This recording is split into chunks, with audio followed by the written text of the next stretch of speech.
성경 말씀 봉독하겠습니다. 봉독할 말씀은 출애굽기 37장 1절에서 9절 말씀입니다.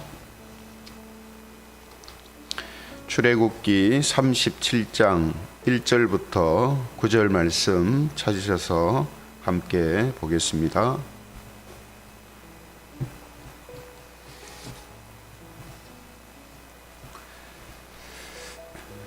출애굽기 37장 1절에서 9절까지 말씀을 제가 봉독하겠습니다. 1절부터 봉독합니다.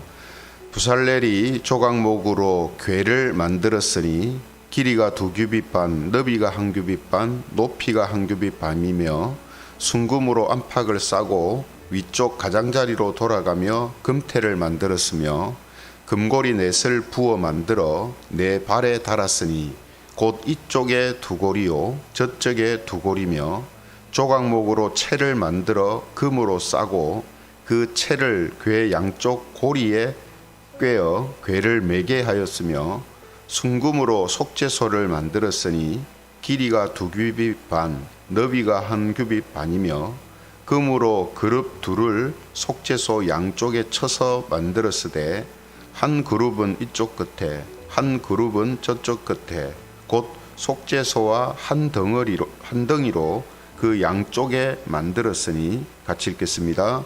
그룹들이 그 날개를 높이 펴서 그 날개로 속죄소를 덮었으며 그 얼굴은 서로 대하여 속죄소를 향하였더라.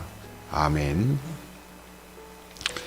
오늘은 법궤와 속죄소, 법궤와 속죄소 이런 제목을 가지고 말씀을 함께 살펴보겠습니다.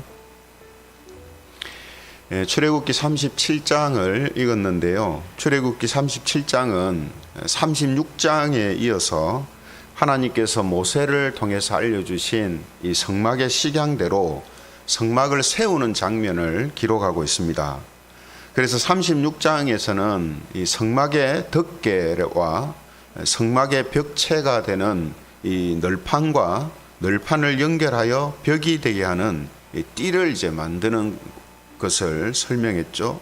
또 이어서 출입문 역할을 하는 세 개의 휘장을 만드는 내용을 살펴봤습니다. 여기에서 이제 널판은 이 성막의 이제 울타리를 말하는 게 아니고 성소의 벽 역할을 하는 널판지를 이제 말하는 겁니다. 그러니까 성소와 지성소를 이제 가로막고 있는 벽을 이 널판지로 이렇게 연결해서 틀을 이제 만든 거죠. 그리고 그 위를 성막의 덮개로 덮은 것입니다. 그런데 이걸 이런 것을 제작하여 설치하는 이 사람들은 이 성막의 덮개를 만들었던 여인들처럼 크게 드러나지는 않지만 하나님이 주시는 마음과 지혜를 가지고 묵묵히 자기가 할 일을 감당했던 그런 사람들로 이제 성경은 기록하고 있습니다. 이어서 오늘 본문에는 지성소 안에 이제 있게 될 법궤와 또 그 법궤를 덮고 있는 속죄소를 만드는 그런 내용이 기록되어 있습니다. 이 일은 하나님이 지명하여 세우셨다라고 표현한 이 부살렐이라는 사람이 그 지휘 아래 진행이 되었다라는 것을 설명을 해주고 있죠. 그래서 1절에 보시면 부살렐이 조각목으로 궤를 만들었다 이렇게 설명하고 있습니다. 이 말은 부살렐 혼자 이 법궤를 만들었다라기보다는 부살렐의 지휘 아래 제작되었다라는 그런 뜻으로 우리가 볼 수가 있죠. 왜냐하면 이 모든 일들이 지금 많은 사람들에 의해서 지금 제작이 되고 또 설치가 되고 있기 때문에 부살렐은 그 모든 것들을 감독하는 또 지휘하는 총감독의 역할을 하고 있는 것으로 그렇게 이제 보여집니다. 그리고 이 법궤는 언제든지 이동을 할 수 있도록 꿰어서 서로 어깨에 메고 옮기는 그런 방식으로 만들어지죠. 이어서 6절부터 보면은 6절에서 9절까지는 순금을 가지고 속죄소를 만들었다 이렇게 되어 있습니다. 그러니까 법궤를 네모나게 만들고 언제든지 이동할 수 있도록 이 나무를 깨어서 옮길 수 있도록 해놓고, 그 다음에 그 위에 뚜껑을 이제 덮었는데 그 뚜껑이 속죄소다, 지금 이렇게 말하고 있는 거죠. 그래서 여기서 이제 법궤를 보면 우리가 영적인 이제 의미에 따라서 이름이 여러 개죠. 여러 개로 불려집니다. 그래서 증거궤라 이렇게 하기도 하고요, 언약궤라고 하기도 하고, 여호와의 궤다 이렇게도 이제 부르게 됩니다. 그래서 법궤의 1차적인 이제 용도가 뭐겠습니까? 그 안에 하나님께서 기록해 주신 십계명 돌판을 보관하는 그 이제 용도죠. 그래서 이 법궤 안에 가장 중요한 것이 바로 십계명 돌판, 율법을 그 안에 보관하고 있는 것입니다. 또 속죄소는 뭐라고 했습니까? 법궤에 이제 뚜껑 역할을 한다고 했죠. 근데 그 뚜껑은 어떻게 만들어졌냐면 그냥 뚜껑 덮개가 있고 그 위에 이 그룹이라고 이제 표현을 하고 있는데, 천사가 양쪽에서 날개를 크게 펴고 아래쪽 속죄소 또 법궤 쪽을 향하여서 바라보면서 날개로 덮고 있는 이런 이제 모양으로 되어져 있습니다. 그래서 9절에 이제 보시면은 이렇게 설명을 하고 있죠. 9절에 보면 그룹들이 그 날개를 높이 펴서 그 날개로 속죄소를 덮었으며 그 얼굴은 서로 대하여 속죄소를 향하였더라, 이렇게 되어 있습니다. 그러니까 천사 둘이 양쪽에서 날개를 크게 펴가지고 속죄소를 바라보면서 이제 날개를 펴고 있는 이런 형상으로 법궤 이제 뚜껑 역할을 하는 속죄소가 만들어졌다라는 것이죠. 우리가 이제 이런 이제 법궤와 속죄소의 이제 모양을 이제 보면서 우리 영적인 이제 의미를 생각하지 않을 수가 없는데요. 왜냐하면 성막에 있어서 가장 중요한 것이 바로 이 법궤와 속죄소거든요. 그렇죠? 그래서 우리가 영적인 이제 의미에서 보면, 여러분 만일 그 속죄소가 없이 법궤만 있었다면 어떻게 되겠습니까? 법궤를 덮는 뚜껑이 없고 그냥 법궤만 이렇게 있었다면 그건 어떤 의미를 가지냐면, 하나님께서 이스라엘 백성들을 보실 때에 율법을 통해서 율법을 기준으로 보셨다라는 의미가 되거든요. 그렇죠? 그런데 그렇게 되면 어떤 현상이 일어나겠습니까? 당연히 율법을 통해서 제 문제를 해결할 수 있는 사람은 없고, 그러면 하나님을 만나지도 못하고 여전히 사람들은 죄 아래, 심판 아래에 있는 그런 사람들이 되는 것이죠. 그래서 성경은 이것을 로마서 3장 19절에 이렇게 설명을 하고 있습니다. 로마서 3장 19절에 보면요, 우리가 알거니와 무릇 율법이 말하는 바는 율법 아래에 있는 자들에게 말하는 것이니 이는 모든 입을 막고 온 세상으로 하나님의 심판 아래에 있게 하려 함이라. 만약에 이 법궤 그 위에 속죄소가 없이 법궤만 있으면은 율법 아래에 있고 율법을 통해서만 하나님이 사람들을 보게 되는 거라는 거죠. 그러면 로마서 3장 19절의 말씀처럼 어떤 상황이 벌어지는 거라고요? 모든 사람들이 율법 아래에 있게 되는 거고 결국 하나님의 심판 아래에 있게 되는 이런 일이 일어나는 거죠. 이것을 또 갈라디아서 3장 10절에 이렇게 설명을 합니다. 갈라디아서 3장 10절에 보면요, 무릇 율법 행위에 속한 자들은 저주 아래에 있나니 기록된 바 누구든지 율법책에 기록된 대로 모든 일을 항상 행하지 아니하는 자는 저주 아래에 있는 자라 하였음이라. 하나님께서 사람을 보실 때 율법을 통해서 보시니까 모든 사람들이 율법을 항상 지켜 행하지 않음으로 인하여서 저주 아래에 있게 된다라는 거죠. 그래서 오늘 하나님께서 율법을 기준으로 사람을 보게 되면 사람들은 항상 어떻습니까? 항상 저주 아래에 있게 되고 하나님의 심판 아래에 있게 되는 이런 일이 사람들에게 일어나는 거죠. 그러나 속죄소가 있음으로 해서 하나님께서 이스라엘 백성들을 보실 때에 또 사람들을 보실 때 그 속죄소를 통해서 보는 겁니다. 그러니까 여러분, 이 날개를 편 천사들이 뭐 서로를 보고 있거나 하늘을 보는 게 아니고 무엇을 본다 했습니까? 속죄소와 법궤를 이제 바라보고 있거든요. 그죠? 이거는 무슨 의미냐면 하나님께서 이제 사람들을 보실 때 또 하나님께서 성막을 바라보시는 형상을 지금 그려주고 있는 거거든요. 하나님께서 성막을 보실 때에 그 법궤 안에 있는 율법을 통해서 이스라엘, 하나님께 나오는 이스라엘 백성들을 본단 말이에요. 그죠? 그래서 이스라엘 백성들이 하나님 앞에 나올 수가 없게 되고 만날 수 없는 겁니다. 그런데 그 위에 뭐가 있다고요? 속죄소가 있는 거예요. 그 속죄소를 통해서 하나님께서 이스라엘 백성들을 보시니까 그 속죄소는 뭐 하는 것입니까? 속죄소는 1년에 한 차례 대제사장이 들어가서 그 속죄소 위에다가 이 어린 양의 피를 뿌리는 이런 의식을 이제 행하게 되거든요. 그래서 이 속죄소에 뿌려진 피를 보시고 하나님께서 이스라엘 백성들을 만나시고 또 그들에게 말씀하시는 이런 일이 이제 일어나게 되는 것이죠.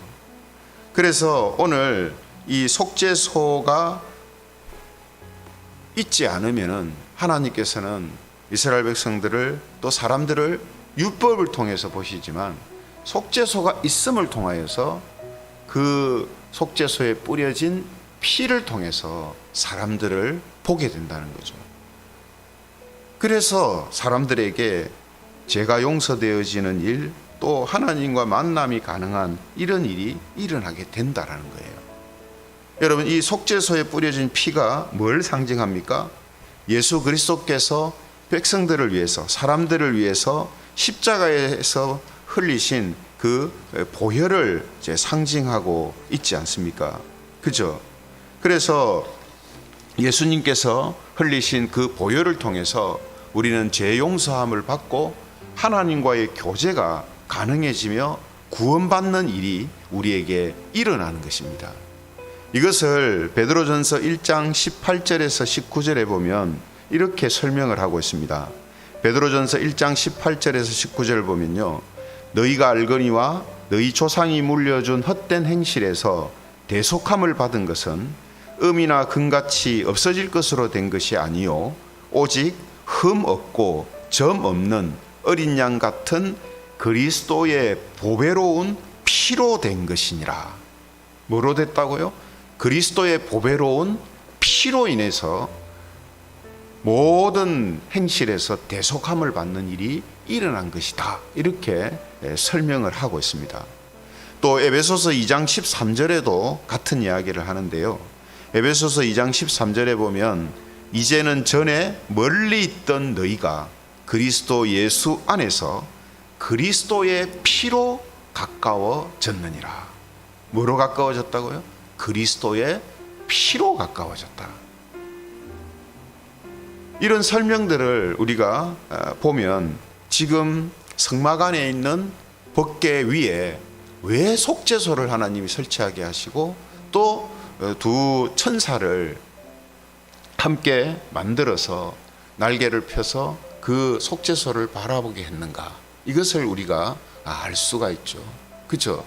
그래서 속죄소에 어린 양의 피를 뿌리고 하나님께 나오는 자들은 그들이 지은 죄를 마치 천사가 날개를 펴서 속죄소를 덮는 것처럼 그들의 죄를 덮으시고 하나님과의 만남을 가능케 하시는 이런 하나님의 은혜가 사람들한테 주어진다는 겁니다. 그럼 여러분, 다르게 생각해 보면 속죄소에 그 속죄소 뚜껑이 없다고 생각하면 어떻게 됩니까? 속죄소에 뚜껑이 없다 이 말은 뭐죠? 예수님의 피, 예수님의 그 보혈을 통해서 하나님께 나오지 않는다는 거죠. 그런 사람들은 다 어떻게 되겠습니까? 당연히 율법을 통해서 그 사람들을 보시는 거죠. 그러면 율법을 통해서 사람들을 보게 되면 아무도 죄를 용서받을 수 없을 뿐만 아니라 하나님의 나라에 들어갈 수가 없는 거죠. 하나님을 만날 수가 없는 겁니다. 그래서 그들에게는 심판만 있고 하나님의 저주만 있게 되는 일이 일어나게 되는 것이죠. 그러므로 하나님께서는 그리스도의 이 보혈을 통해서 이루실 속죄의 그 은혜를 보여주시기 위해서 계속해서 강조하시는 게 뭐냐면 하나님께서 명령하신 식양대로 만들라 이렇게 말씀하시는 겁니다. 하나님께서 명령하신 성막의 식양대로 법궤와 속죄소를 만들라는 거죠. 왜냐하면 그것이 뭐 그 자체가 혹은 그 모양 자체가 어떤 효력이 있어서가 아니고 그러한 모양과 또 그러한 도구들이 하나님의 속죄하심을 상징하고 또 보여주는 역할을 하기 때문에 그 모든 것들을 하나님이 말씀하신 식양대로 꼭 만들도록 하나님이 강조하시고 또 실제로 그렇게 제작이 되도록 하시는 이런 말씀들을 기록하고 있다라는 것입니다. 그러므로 이제 우리한테는 더 이상 구약의 지금 성전에 있었던 법궤와 속죄소는 필요가 없는 것이 되죠. 그죠? 왜냐하면 그 법궤와 속죄소는 예수 그리스도의 십자가를 통해 부어지는 예수님의 그 보혈을 의미하는 것이었기 때문에 예수님이 이 땅에 오셔서 이미 속죄소에 피를 뿌리셨기 때문에 그 십자가가 우리의 속죄소 역할을 하기 때문에 더 이상 그림자였던 상징물이었던 이 성막 안에 있는 법궤와 속죄소는 우리에게 더 이상 큰 의미가 없는 것입니다. 영적인 의미로서는 우리에게 큰 의미가 있지만 이제 실물로서의 의미는 우리에게 없는 거예요. 그래서 신약 시대는 이런 성막 안에서 법궤와 속죄소가 존재하지도 않고 또 그것을 통해서 하나님께 나아가는 일이 이제 더 이상 행하지 않는 겁니다. 이런 제 측면에서 보면요, 지금 이 법궤와 속죄소는 어디에 있는지 모르거든요. 이게 언제 실종이 되고 없어졌는지 성경을 아무리 찾아도 이게 잘 나타나지 않습니다. 그래서 학자들은 뭐 이때 잃어버렸을 거다, 뭐 이때 실종됐을 거다, 뭐 이렇게 예측은 하는데 이 중요한 법궤와 속죄소가 유물로 남겨져 있지가 않아요. 그 이유가 어디 있겠습니까? 이제 더 이상 필요가 없기 때문이에요. 괜히 이게 있으면은 또 사람들로 하여금 우상을 섬기게 만드는 역할을 할 수도 있기 때문에 또 이미 예수 그리스도를 통해서 그 속죄하심이 완성되었는데 더 이상 이런 상징물이 있을 필요가 없다는 겁니다. 그래서 아마 하나님께서 이것을 감추었지 않나 이렇게 사람들은 조심스럽게 예측을 합니다. 어쨌든 오늘 이 법궤와 속죄소의 역할이 바로 이러한 역할을 하고 있다라는 사실을 우리가 다시 한번 기억하면서 우리는 예수 그리스도와 십자가를 통해서 속죄의 의미와 또 속죄의 은혜를 확실하게 보고 있고 또 우리가 직접 그것을 누리고 있기 때문에 오늘 예수 그리스도의 피를 의지하여서 하나님께 나아가고 그분과 교제하면서 살아가는 이런 삶을 우리에게 지금 가능케 하는 일이 일어난 것이다 하는 것을 우리가 다시 한번 확인하고 또 믿어야 한다는 거죠. 그래서 우리는 이제는 예수님의 그 보혈을 의지하여서 하나님께 나아가며 하나님께 죄 용서함을 받고 그분과 동행하며 그분과 교제하고 사귀며 살아갈 수 있는 그런 사람들이 되었다라는 이 사실을 우리가 다시 한번 기억하면서 저와 여러분들에게 예수님의 이 피 흘리심을 통해서 베풀어 주신 이 놀라운 은혜의 자리 또 우리가 서 있는 바로 이 위치가 얼마나 감사한 것인가 하는 것을 다시 한번 생각하면서 지난번에 말씀드린 것처럼 하나님께서 우리를 구원하신 목적은 무엇이라 했습니까? 하나님과 날마다 사귀고 교제하며 하나님과 동행하는 삶을 우리의 모든 삶의 영역에 이루어 가는 것입니다. 이것이 하나님께서 우리를 구원하신 목적이죠.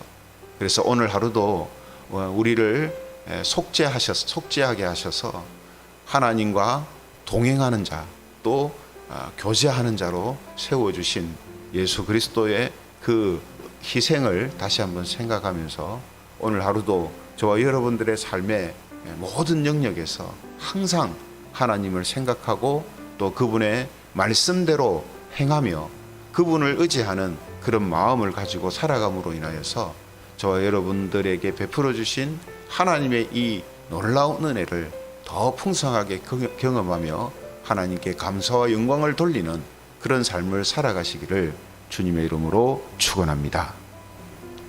말씀을 생각하시면서 우리 같이 기도하면 좋겠습니다. 이 법궤와 속죄소의 역할이 예수 그리스도의 그 십자가의 피 흘리심을 통하여서 우리에게 이루어졌음을 우리가 다시 한번 확인하면서 예수님의 이 희생을 통해 우리에게 이루어진 이 놀라운 은혜를 우리가 기억하고 감사하면서 하나님과 매일매일 동행하며 그분과 교제하고 사귀며 살아가는 성도의 삶이 되게 해달라고 우리 함께 기도드리겠습니다. 하나님, 우리에게 주신